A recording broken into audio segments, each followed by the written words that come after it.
Hi ವೀಕ್ಷಕರೇ, ಎಲ್ಲರಿಗೂ ನಮಸ್ಕಾರ. ನೋಡಿ, ಗೃಹಲಕ್ಷ್ಮಿ ಯೋಜನೆಯ 12ನೇ ಕಂತಿನ ಹಣಕ್ಕಾಗಿ ಗೃಹಲಕ್ಷ್ಮಿ ಯೋಜನೆಯ ಸಾಕಷ್ಟು ಫಲಾನುಭವಿಗಳು ಕಳೆದ 1 ತಿಂಗಳಿಂದ ವೆಯ್ಟ್ ಮಾಡ್ತಾ ಇದ್ರಿ. ಇಂತಹ ಪ್ರತಿಯೊಂದು ಫಲಾನುಭವಿಗಳ ಬ್ಯಾಂಕ್ ಖಾತೆಗೆ ಕೊನೆಗೂ ಸರ್ಕಾರದಿಂದ 12ನೇ ಕಂತಿನ ಹಣ ಜಮಾ ಆಗ್ತಾ ಇದೆ. ನಾಳೆ ಸೋಮವಾರ ಅಂದರೆ ಸೆಪ್ಟೆಂಬರ್ 30ರಂದು ಕರ್ನಾಟಕದ 27 ಜಿಲ್ಲೆಗಳ ಫಲಾನುಭವಿಗಳ ಬ್ಯಾಂಕ್ ಖಾತೆಗೆ ಸರ್ಕಾರ ಗೃಹಲಕ್ಷ್ಮಿ ಯೋಜನೆಯ 12ನೇ ಕಂತಿನ ಹಣ ಜಮಾ ಮಾಡ್ತಾ ಇದೆ. ಅದೇ ರೀತಿ ಸಚಿವೆ ಲಕ್ಷ್ಮೀ ಹೆಬ್ಬಾಳ್ಕರ್ ಅವರು 13ನೇ ಕಂತಿನ ಹಣ ಮತ್ತು 14ನೇ ಕಂತಿನ ಹಣ ಕುರಿತು ಪ್ರತಿಯೊಂದು ಫಲಾನುಭವಿಗಳಿಗೆ ಒಂದು ಮುಖ್ಯವಾದ ಮಾಹಿತಿಯನ್ನು ಕೊಟ್ಟಿದ್ದಾರೆ. ಹಾಗಾದರೆ ಬನ್ನಿ ವೀಕ್ಷಕರೇ, ಏನು ಅಂತ ತಿಳ್ಕೊಳ್ಳೋಣ ಆ ಮಾಹಿತಿ.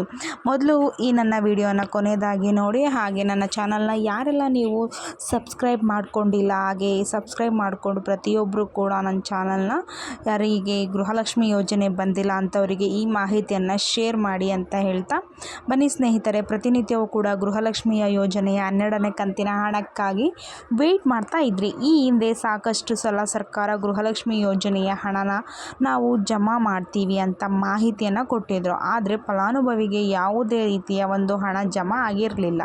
ಇದೀಗ ಕೊನೆಗೂ ಫಲಾನುಭವಿಗಳ ಬ್ಯಾಂಕ್ ಖಾತೆಗೆ ಸೋಮವಾರ ಅಂದರೆ ಸೆಪ್ಟೆಂಬರ್ 30ರಿಂದ ಗೃಹಲಕ್ಷ್ಮಿ ಯೋಜನೆಯ 12ನೇ ಕಂತಿನ ಹಣ ಜಮಾ ಮಾಡ್ತಾ ಇದ್ದೀವಿ ಅಂತ ಲಕ್ಷ್ಮೀ ಹೆಬ್ಬಾಳ್ಕರ್ ಅವರೇ ಪ್ರತಿಯೊಂದು ಫಲಾನುಭವಿಗಳಿಗೆ ಒಂದು ಮುಖ್ಯವಾದ ಮಾಹಿತಿಯನ್ನು ಕೊಟ್ಟಿದ್ದಾರೆ. ಇದರ ಜೊತೆಗೆ ಸರ್ಕಾರದಿಂದ ಆಗಸ್ಟ್ ಮತ್ತು ಸೆಪ್ಟೆಂಬರ್ ತಿಂಗಳ ಹಣ ಅಂದರೆ 13ನೇ ಕಂತಿನ ಹಣ ಮತ್ತು 14ನೇ ಕಂತಿನ ಹಣ ಕುರಿತು ಕೂಡ ಸರ್ಕಾರದಿಂದ ಭರ್ಜರಿ ಗುಡ್ ನ್ಯೂಸ್ನ ಕೂಡ ಕೊಟ್ಟಿದ್ದಾರೆ. ಏನು ಅಂತ ತಿಳ್ಕೊಳ್ಳೋಣ. ಅದಕ್ಕಿಂತ ಮೊದಲು ನೋಡಿ, ನಾಳೆ ಸೆಪ್ಟೆಂಬರ್ 30 ಸೋಮವಾರ ಕರ್ನಾಟಕ 27 ಜಿಲ್ಲೆಗಳಿಗೆ ಹಣ ಜಮಾ ಆಗ್ತಾ ಇದೆ. ಹಾಗಾದರೆ ಆ ಒಂದು ಜಿಲ್ಲೆ ಯಾವುದು ಅಂತ ತಿಳ್ಕೊಳ್ಳೋಣ.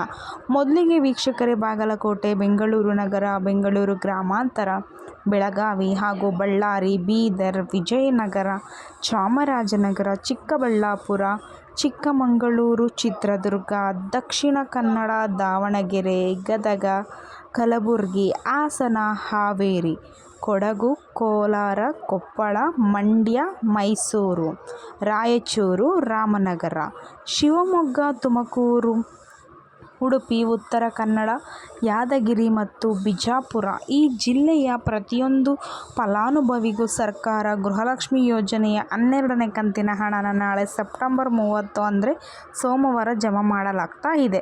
ನಿಮ್ಮ ಬ್ಯಾಂಕ್ ಖಾತೆಗೆ ಇಲ್ಲಿಯವರೆಗೂ ಒಟ್ಟು 11ನೇ ಕಂತಿನ ಹಣ ಜಮಾ ಆಗಿದ್ದರೆ ನಾಳೆಯಿಂದ 12ನೇ ಕಂತಿನ ಹಣ ಜಮಾ ಆಗ್ತಾ ಇದೆ. ಇದರ ಜೊತೆಗೆ ಸರ್ಕಾರದಿಂದ 13ನೇ ಕಂತಿನ ಹಣ ಹಾಗೂ 14ನೇ ಕಂತಿನ ಹಣ ಕೂಡ ಫಲಾನುಭವಿಗಳ ಬ್ಯಾಂಕ್ ಖಾತೆಗೆ ಬಿಡುಗಡೆ ಮಾಡುವುದರ ಬಗ್ಗೆ ಸಚಿವೆ ಲಕ್ಷ್ಮೀ ಹೆಬ್ಬಾಳ್ಕರ್ ಅವರು ಮುಖ್ಯವಾದ ಮಾಹಿತಿ ಕೊಟ್ಟಿದ್ದಾರೆ. ನೋಡಿ ಸ್ನೇಹಿತರೆ, ಗೃಹಲಕ್ಷ್ಮಿ ಯೋಜನೆಯ 12ನೇ ಕಂತಿನ ಹಣ ನಾಳೆಯಿಂದ ಮುಂದಿನ ಒಂದು ವಾರದಲ್ಲಿ ಪ್ರತಿಯೊಂದು ಫಲಾನುಭವಿಗಳ ಬ್ಯಾಂಕ್ ಖಾತೆಗೆ ಜಮಾ ಆಗುತ್ತೆ. ನಂತರ ಅಕ್ಟೋಬರ್ ತಿಂಗಳ ಮೊದಲ ವಾರ ಮುಗಿದ ಮೇಲೆ ಫಲಾನುಭವಿಗಳಿಗೆ ಸರ್ಕಾರದಿಂದ ಗೃಹಲಕ್ಷ್ಮಿ ಯೋಜನೆಯ 13ನೇ ಕಂತಿನ ಹಣ ಜಮಾ ಆಗುತ್ತೆ. ಆದರೆ ಈ 13ನೇ ಕಂತಿನ ಹಣ ಏನಿದೆ, ಆ ಒಂದು ಹಣ ತಿಂಗಳ ಹಣ ಅಂದರೆ ಈಗಾಗಲೇ ಸೆಪ್ಟೆಂಬರ್ ತಿಂಗಳು ಕೂಡ ಮುಗಿತಾ ಇದೆ. ಆದರೆ ಅಕ್ಟೋಬರ್ ತಿಂಗಳಲ್ಲಿ ಒಟ್ಟು ಫಲಾನುಭವಿಗೆ 3 ಕಂತಿನ ಹಣ ಇರುತ್ತೆ. ಆದರೆ 12ನೇ ಕಂತಿನ ಹಣ, 13ನೇ ಕಂತಿನ ಹಣ ಮತ್ತು 14ನೇ ಕಂತಿನ ಹಣನ ಸರ್ಕಾರ ಪ್ರತಿಯೊಂದು ಫಲಾನುಭವಿಗೆ ನಾವು ಜಮಾ ಮಾಡ್ತೀವಿ ಅಂತ ಸಚಿವೆ ಲಕ್ಷ್ಮೀ ಹೆಬ್ಬಾಳ್ಕರ್ ಅವರೇ ತಿಳಿಸಿಕೊಟ್ಟಿದ್ದಾರೆ.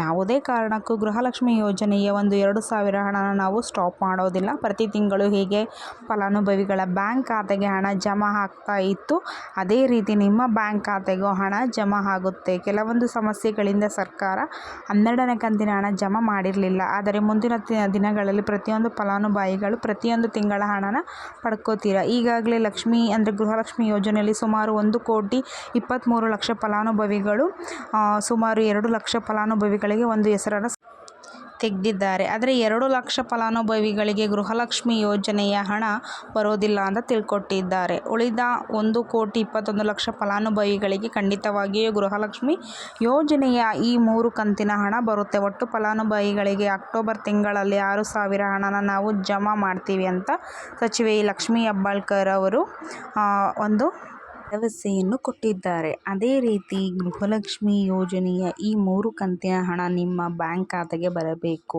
ಆದರೆ ಸರ್ಕಾರದಿಂದ ಬಿಡುಗಡೆಯಾಗಿರುವ 11ನೇ ಕಂತಿನ ಹಣ ನಿಮ್ಮ ಬ್ಯಾಂಕ್ ಖಾತೆಗೆ ಬಂದಿರಬೇಕು. ಒಂದು ವೇಳೆ ನಿಮ್ಮ ಬ್ಯಾಂಕ್ ಖಾತೆಗೆ ಹಣ ಪೆಂಡಿಂಗ್ ಇದ್ದರೆ ಖಂಡಿತವಾಗಿಯೂ ಯಾವುದೇ ರೀತಿಯ ಒಂದು ಹಣ ಬರೋದಿಲ್ಲ. ಅದೇ ಒಂದು ಕಾರಣಕ್ಕೆ ನಿಮ್ಮ ಊರಿಗೆ ಹತ್ತಿರವಿರುವ ಮಹಿಳಾ ಮತ್ತು ಮಕ್ಕಳ ಅಭಿವೃದ್ಧಿ ಇಲಾಖೆಗೆ ಭೇಟಿ ನೀಡಿ ಯಾವ ಕಾರಣಕ್ಕೆ ನಿಮ್ಮ ಬ್ಯಾಂಕ್ ಖಾತೆಗೆ ಹಣ ಪೆಂಡಿಂಗ್ ಇದೆ ಅಂತ ಹೇಳಿ ತಿಳ್ಕೊಳ್ಳಿ. ನಂತರ ನಿಮ್ಮ ಬ್ಯಾಂಕ್ ಖಾತೆಗೆ ಹಣ ಜಮಾ ಆಗುತ್ತೆ ಅಂತ ಹೇಳ್ತಾ ಇದಿಷ್ಟು ಗೃಹಲಕ್ಷ್ಮಿ ಯೋಜನೆಯ ಕುರಿತು ಸರ್ಕಾರದಿಂದ ಬಂದಿರುವಂತಹ ಮಾಹಿತಿ. ದಯವಿಟ್ಟು ಪ್ರತಿಯೊಬ್ಬರು ನನ್ನ ಚಾನಲ್ನ ಸಬ್ಸ್ಕ್ರೈಬ್ ಮಾಡ್ಕೊಳ್ಳಿ, ಹೀಗೆ ಲೈಕ್ ಮಾಡಿ ಅಂತ ಹೇಳ್ತಾ ನನ್ನ ಮಾತನ್ನು ಮುಗಿಸ್ತಾ ಇದ್ದೀನಿ. Thank you so much.